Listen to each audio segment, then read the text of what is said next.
For almost 3 years na ako yung nagpaaral sa kanya. Umabot din po kasi sa time na yung tatay niya nagkaroon ng sakit, hindi makapag-provide sa kanila. So kailangan niya po mag-stop. Pero dahil mahal ko, sabi ko, sige, tutulungan na lang kita. Ako yung magpapaaral sa'yo.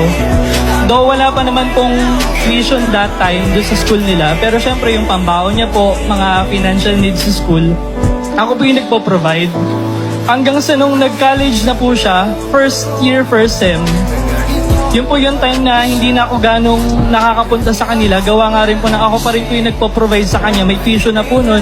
So medyo kailangan kong kumayod, magtrabaho sa business, ganyan. So surprise ko po siya nung kasi mansari namin. Hindi ko po alam pagdating